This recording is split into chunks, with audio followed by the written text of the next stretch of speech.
성의 날인 동시에 또 가정의 날이기도 합니다. 부모를 공경하고 자녀를 사랑함으로 또 형제간에 화목하여 서로 사랑하는 행복이 가득한 그런 가정 이루시기를 주님의 이름으로 축복합니다. 이것이 바로 우리를 향하신 하나님의 뜻이기도 합니다. 왜냐하면 하나님은 사랑이시기에 우리가 항상 서로 사랑하기를 원하십니다. 하나님은 사랑이시기 때문에 우리를 서로 사랑할 뿐만 아니라 우리가 서로 사랑하기를 원하시는 것이죠. 그래서 우리가 비록 죄인일지라도 한 사람도 멸망당하지 않고 다 구원받아 천국 백성이 되기를 원하시는 것입니다. 그런데 당시 예수님의 제자들의 생각은 그렇지를 않았습니다. 여전히 유대교적인 율법주의와 선면의식에 사로잡혀 있었기 때문입니다. 하나님은 유대인이나 이방인이나 자유자나 종이나 누구든지 다 예수를 믿고 예수가 그리스도임을 믿고 구원받아 하나님의 백성, 즉 천국 백성이 되기를 원하셨는데 당시 예수님의 제자들도 구원은 오직 유대인들만 받을 수 있다라고 그렇게 생각을 하고 있었습니다. 마태복음 28장 19절에 너희는 가서 모든 민족을 제자로 삼으라 이렇게 말씀을 하셨고, 사도행전 1장 8절에도 오직 성령이 너에게 임하시면 너희가 권능을 받고 예루살렘과 온 유대와 사마리아와 땅 끝까지 이르러 내 증인이 되리라 이렇게 말씀을 하셨는데도 불구하고 그들은 예루살렘을 벗어나지를 못하고 있었던 것입니다.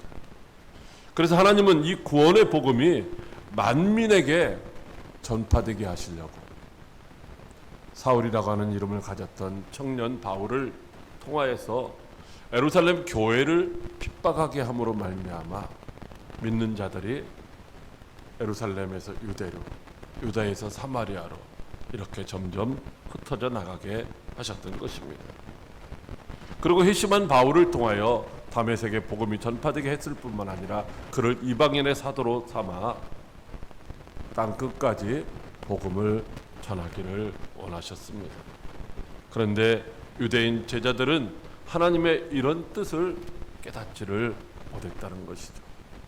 오늘 어쩌면 저와 여러분들이 나만 예수 믿고 나만 천국 가면 돼 라고 생각하며 그냥 별 생각 없이 살아가는 것처럼 당시 제자들도 우리만 예수 믿으면 돼, 우리 같은 민족만 예수 믿으면 돼 라고 생각하면서 이제 신앙생활을 하고 있었던 것이죠.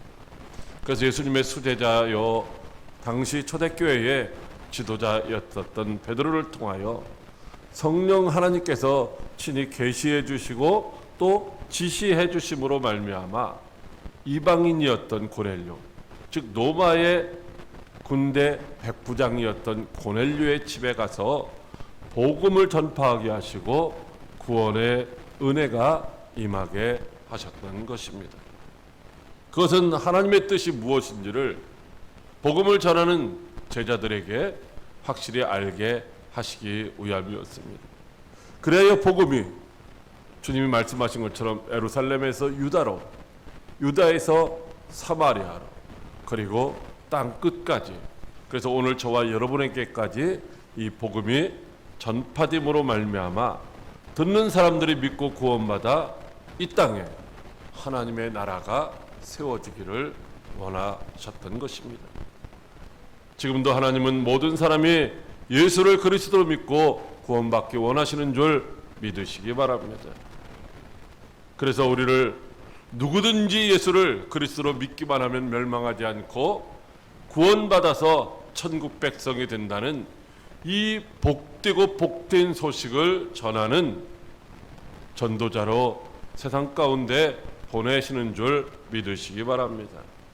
그런데 안타깝게도 우리는 우리를 증인으로 부르신 하나님의 뜻을 항상 잊어버리고 살 때가 많았습니다. 아니, 잊지는 않았지만 그 뜻을 오해하거나 능력이 안 된다며 포기하고 살 때가 많았습니다. 그렇다면 주님은 오늘 복음의 증인으로 부름을 받은 우리가 어떻게 살기를 원하실까요? 우리를 증인으로 부르신 주님 앞에서 우리는 어떻게 살아야 할까요? 첫째로 복음의 증인은 비난도 고난도 받는다고 하십니다.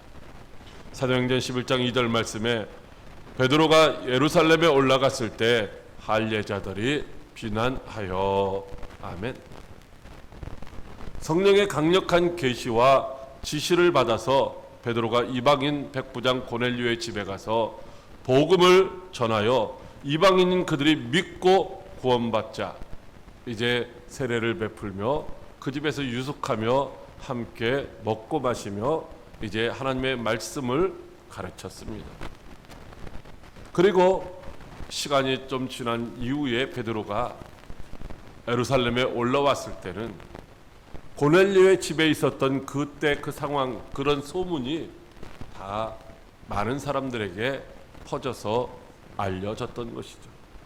오늘 본문 1절 말씀에 유대에 있는 사도들과 형제들이 이방인도 하나님의 말씀을 받았다 함을 들었더니 라고 말씀해 주시고 있습니다. 유대에 있는 11명의 사도들과 그리스도 안에서 믿음의 형제된 자들이 이방인인 고넬료가 그의 가정과 그의 친척과 친구들, 그 집에 있었던 모든 사람들이 베드로를 통하여 들려주신 하나님의 말씀, 이 복음을 듣고 구원받았다고 하는 기쁜 소식을 이미 듣고 있었다는 것입니다. 주님이 말씀하신 대로 주님의 뜻대로 복음이 예루살렘에서 유대로, 유대에서 사마리아로, 그리고 사마리아에서 땅끝을 향하여 점점 전파되고 있는 것입니다. 그런데 그들이 고넬료의 가정이 구원받았다고 하는 것을 기뻐한 것이 아니에요. 오히려 복음을 전하여 믿고 구원받게 한 베드로를 향하여 비난하는 것입니다. 신란하는 것입니다. 비판하고 정죄하는 것입니다.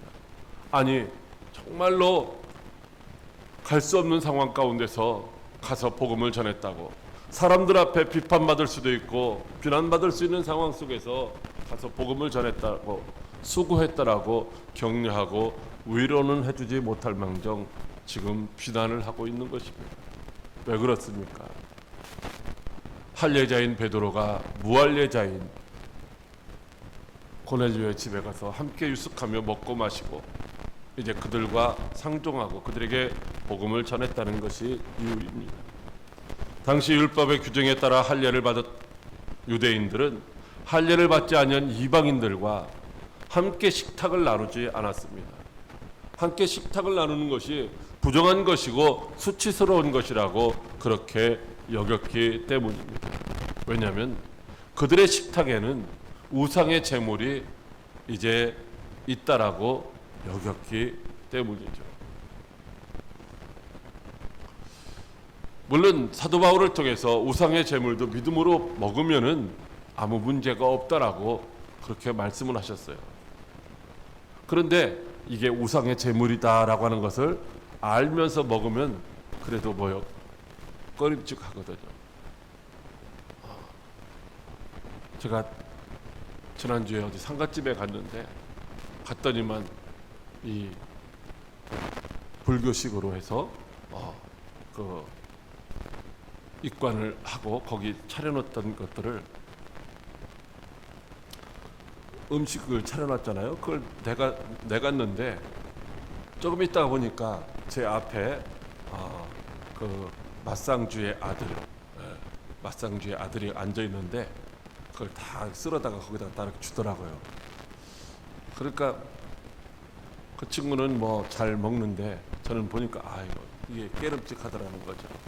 물론 뭐 제가 먹는 건 아니지만은 모르고 먹을 때는 아무 문제가 없는데 알고 먹으려면 그렇다라는 거예요. 당시 유대인들은 철저했다라는 거죠. 절대로 그런 것을 먹으면 안 된다라고, 그리고 그것을 같이 먹는 자리에 있어서도 안 된다라고 생각을 했기 때문에 이제 왜 할례 받은 네가 할례가 없는 고넬료의 집에 가서 그와 같은 일을 했느냐는 것입니다. 베드로의 생각도 역시 다를 바가 없었습니다. 그래서 환상 중에 땅에 네 발 가진 것과 들짐승과 기는 것과 공중에 나는 것들, 이런 부둥한 짐승을 이제 있는 보자기를 내려 보내주면서요, 베드로야 일어나 잡아먹어라, 이렇게 하는 음성이 들렸을 때에 베드로가 뭐라고 했습니까? 주님, 그럴 수 없어요. 나는 평소에 속되거나 깨끗하지 않은 것을 결코 내 입에 들어간 일이 없어요 라며 거절을 했었던 것이죠. 그런데 어떻게 했습니까? 성령 하나님께서 계시해 주시고 또 깨닫지 못할 때 어떻게 해요? 잡아먹어라, 의심하지 말고 따라가라, 이렇게 강력하게 3번씩이나 지시를 하시는 바람에 베드로가 이제 거역할 수 없어서 순종하게 되었던 것입니다. 그래서 베드로에게 지금 필요한 것은 그런 상황 가운데서, 즉 순종할 수밖에 없는 상황 가운데서 비난받을 것을 감수하면서까지 이제 가서 담대하게 복음을 전했던, 그래서 하나님의 뜻을 이루었던 이런 베드로에게 참 대단하다 하며 격려해주고 위로해주고 또 비난받지 아니할 수 있도록 지지해주는 것이 필요한 상황이다 라고 하는 것입니다. 그런데 다른 사람들도 아닌 같은 사도들, 같은 믿음의 형제들이 이제 먼저 앞장서서 정죄하고 비난하고 있다라고 하는 것입니다. 사실 복음의 증인은 고난과 핍박을 당할 수밖에 없다는 것을 베드로는 너무나도 잘 알고 있습니다. 왜냐하면 베드로는 이미 복음을 전하다가 감옥에 갇히기도 하고 이제 핍박과 박해를 여러 번 받았기 때문입니다. 그때 복음을 전하는 사도들이 책찍질하며 예수의 이름으로 말하는 것을 금하라고 하는 그런 말을 듣고 나서 어떻게 했습니까? 그 이름을 위하여 능욕받는 것, 즉 예수의 이름을 위해서, 주와 복음을 위해서 핍박받고 고난당하는 것을 오히려 기뻐하면서 공의 앞을 떠나서 고난과 핍박당하는 것을 두려워하지 않고 날마다 성전에 있든지 집에 있든지 예수는 그리스도라고 가르치기와 전도하기를 힘쓴 줄 믿으시기 바랍니다. 그들은 억울하게 고난당한다고, 핍박을 당한다고, 그래서 복음 전하는 것을 포기하지 않았습니다. 오히려 주를 위하여 고난당하는 것을 기뻐했습니다. 이같이 복음의 증인된 삶은 애매하게 고난을 당하고 핍박을 당할 수도 있다는 것입니다. 그러나 여러분, 복음을 부끄러워하거나 포기하지 마시기를 바랍니다. 디모데후서 3장 12절에 무릇 그리스도 예수 안에서 경건하게 살고자 하는 자는 박해를 받으리라 라고 말씀하시고 있습니다. 주를 위한 비난이나 주를 위한 박해를 받지 않는다고 한다면 지금 내가 하나님이 기뻐하시는 그리스도인으로서의 삶을 살아가고 있지 않다라고 하는 증거일 수도 있다는 것입니다. 그래서 많은 믿음의 선진들은 복음을 전하다가 억울하게 매를 맞기도 하고 감옥에 갇히기도 하고 죽음의 고통을 당하기도 했지만 복음을 전하는 것을 절대로 포기하지를 않았습니다. 왜냐하면 주님은 반드시 주와 복음을 위하여 받는 박해와 고난의 현장에서 구원해 주실 것이기 때문입니다. 베드로전서 2장 19절로 20절에 부당하게 고난을 받아도 하나님을 생각함으로 슬픔을 참으면 이는 아름답다라고 말씀하시고 있습니다. 죄가 있어서 매를 맞고 참으면 무슨 칭찬이 있으리요. 그러나 선을 행함으로 고난을 받고 참으면 이는 하나님 앞에서 아름다우니라고 말씀하시고 있습니다. 주님은 우리를 위하여 저주의 십자가를 기꺼이 짊어지시고 죽기까지 하셨습니다. 그러므로 주님의 제자인 우리도 자기 십자가를 짊어지고 주님 가신 길을 따라가야 할 줄 믿으시기 바랍니다. 그러므로 우리 모두 주와 복음을 위하여 당하는 고난과 핍박은 어쩌면 우리가 하나님 나라에 합당한 자로 영심을 받기 위한 증표라고 하는 사실을 기억하시고 어떤 상황 가운데서도 실망하거나 낙심하지 말고 끝까지 복음의 증인된 삶을 살아갈 수 있는 여러분들이 다 되시기를 주님의 이름으로 축복합니다. 둘째로 하나님께서 일하심을 믿고 순종하라고 하십니다. 사도행전 11장 17절 말씀입니다. 그런즉 하나님이 우리가 주 예수 그리스도를 믿을 때에 주신 것과 같은 선물을 그들에게도 주셨으니 내가 누구이기에 하나님을 능히 막겠느냐 하더라. 아멘. 베드로는 기도하다가 황홀한 중에 환상을 보았습니다. 큰 보자기 같은 그릇이 하늘로부터 내려왔는데 그 아래는 부정한 짐승들이 가득했고 하나님은 이제 베드로에게 일어나 잡아먹으라 할 때에 베드로는 나는 그럴 수 없습니다. 나는 원래 속되거나 깨끗하지 아니한 것들 잡아먹지 않았습니다라고 말을 했습니다. 그런데 두 번째 소리가 날 때 하늘에서 뭐라고 말씀하셨습니까? 하나님이 깨끗하게 하신 것을 네가 속되다고 하지 말라라고 하는 것입니다. 유대인이라고 해서 다 정하고 유대인이라고 해서 다 구원받고 또 이방인이라고 해서 다 부정해서 그들이 다 이제 구원받지 못하는 것이 아니다라고 하는 것입니다.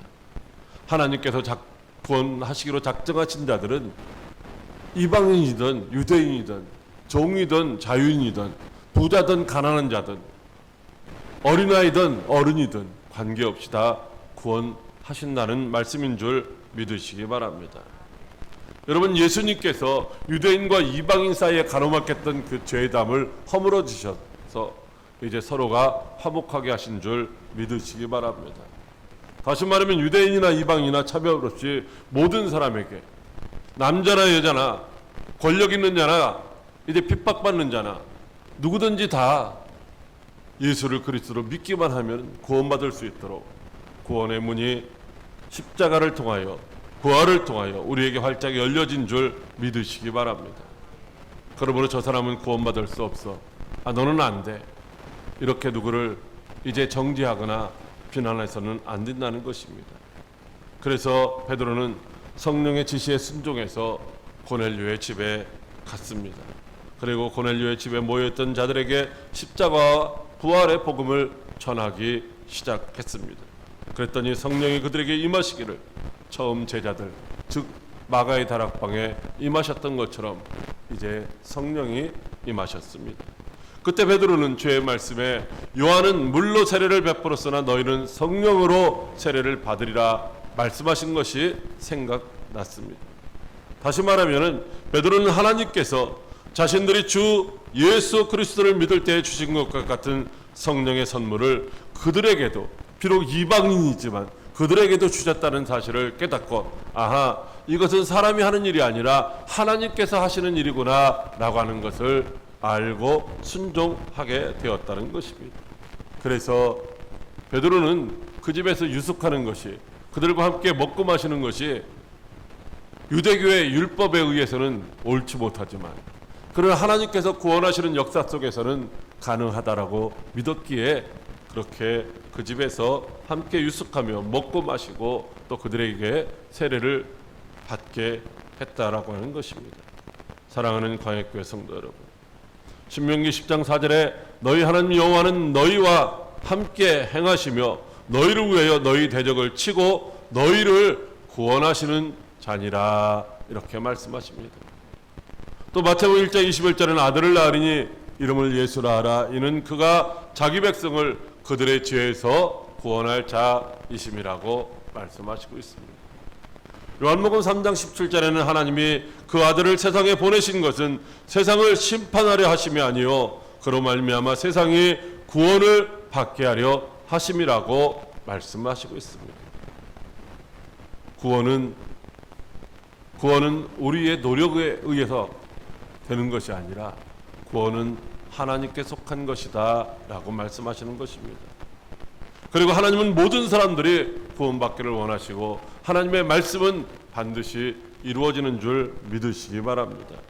그래서 예수님은 3번이나 자신을 부인하다가 갈릴리로 고기를 잡으러 갔었던 베드로를 찾아가서 십자가와 부활의 복음을 전하는 증인으로 삼아 주셨습니다. 예수님을 믿는 자들을 핍박하고 박해하던 바울을 변화시켜서 이방인의 사도로 삼아 땅끝까지 복음을 전하게 하신 줄 믿으시기 바랍니다. 그래서 바울은 유대인의 시기와 반대에도 불구하고 이방인에게 가서 복음을 전했습니다. 그러자 이방인들이 듣고 기뻐하여 하나님의 말씀을 찬송하며 영생을 주시기로 작정된 자들은 다 믿었다고 말씀하시고 있습니다. 사랑하는 광역교회 성도 여러분, 세상 만사가 내 뜻대로 되어지는 것이 아니라, 세상 만사가 돈 있거나 권력 있는 사람들의 뜻대로 이루어지는 것이 아니라 세상 만사가 모두가 다 하나님의 뜻대로 이루어지는 줄 믿으시기 바랍니다. 그래서 로마서 11장 36절에 이는 만물이 주에게서 나오고 주로 말미암고 주에게로 돌아감이라고 말씀하시고 있습니다. 주님께서 시작하셨고 주님께서 지금도 역사하고 계시고 주님께서 끝내주실 것이다 라고 하는 것입니다. 에레미야 3장 23절에도 이스라엘의 구원은 진실로 우리 하나님께 있다라고 말씀하시고 있습니다. 그러므로 저와 여러분은 할 수 없다고, 못하겠다라고 실망하거나 낙심하거나 포기하지 마시기를 바랍니다. 전도해도 소용없어, 해봐야 소용없어, 해도 안 돼, 이렇게 부정적인 생각으로 말하고 포기하지 마시기를 바랍니다. 오직 구원은 하나님께 속한 것임을 알고 믿음으로 순종하여 복음을 전하다가 하나님이 기뻐하시는 영혼 구원의 아름다운 열매를 많이 맺고 참 잘했다라고, 착하고 충성된 종이라고 칭찬받는 저와 여러분들이 다 되시기를 주님의 이름으로 축복합니다. 셋째로, 복음을 전하여 하나님께 영광을 돌리게 하라고 하십니다.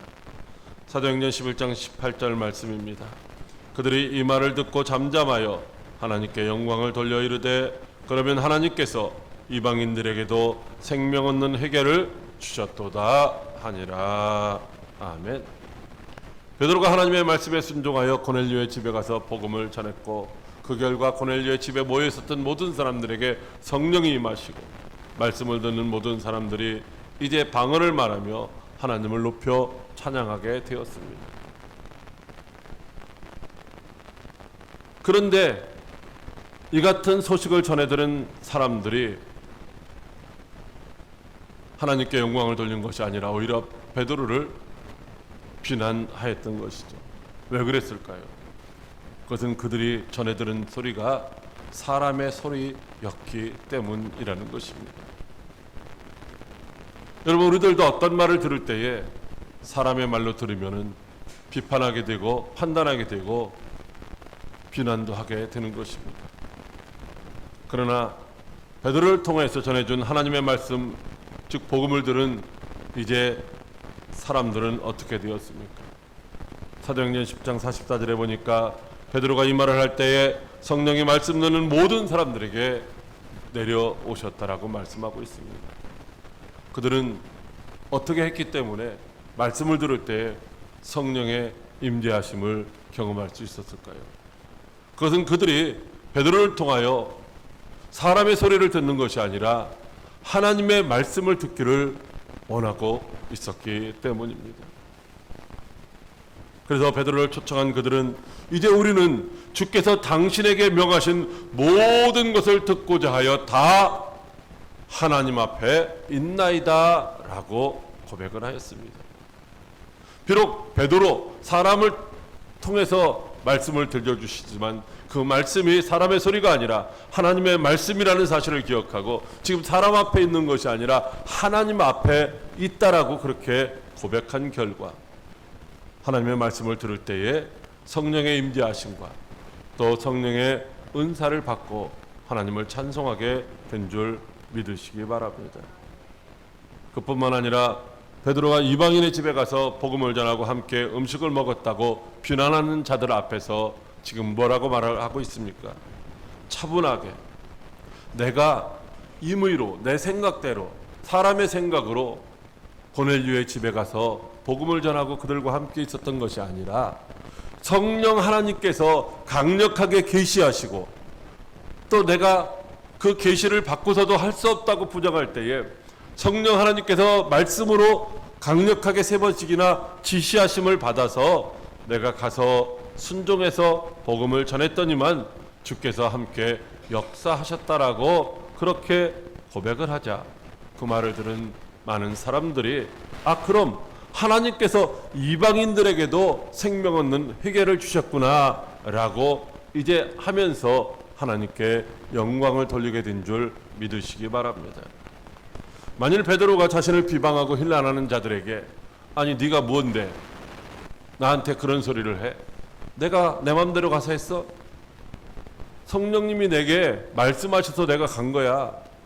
이러면서 다투거나 또 화를 내거나 이랬다면 만약에 어떻게 되었을까요? 어쩌면은 서로가 원수가 되고 열려져 가던 복음의 문은 오히려 닫혀버릴 수도 있었을 것입니다. 그러므로 우리는 언제나 성령 하나님의 말하계심을 따라 복음만을 바로 증거하는 전도자가 되어야 할 줄 믿으시기 바랍니다. 여러분, 누군가가 복음을 전하지 아니하면 결코 복음을 듣고 믿고 구원받는 일은 일어나지 않는 것입니다. 구원은 하나님께 속한 것이지만은 그러나 복음의 전파는 바로 저와 여러분이 해야 될 줄 믿으시기 바랍니다. 로마서 10장 13절에 누구든지 주의 이름을 부르는 자는 구원을 받으리라고 말씀을 하시고 있습니다. 그러나 복음을 전하는 자가 없으면 듣는 자가 없고 듣지 못하면 믿는 자가 없고 믿지 못하면은 결코 주의 이름을 부르지 못하기 때문에 아무도 구원받을 수 없다라고 말씀하시고 있습니다.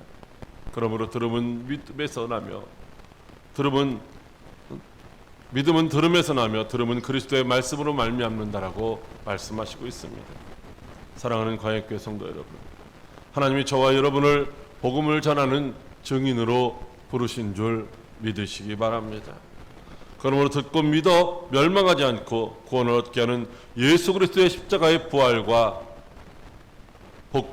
이 부활의 복된 소식, 이 소식을 전하는 일에 있어서 비록 우리가 환난을 당하고 고난을 당하고 비난을 당한 일이 있을 수 있다 할지라도 오래 참고 인내함으로 말미암아 우리가 사랑하는 자들뿐만 아니라 우리가 아는 모든 사람들에게 이 복음을 전파하여 구원받고 하나님께 영광을 돌리게 하는 아름다운 아름다운 입술이 되시기를 주님의 이름으로 축복합니다.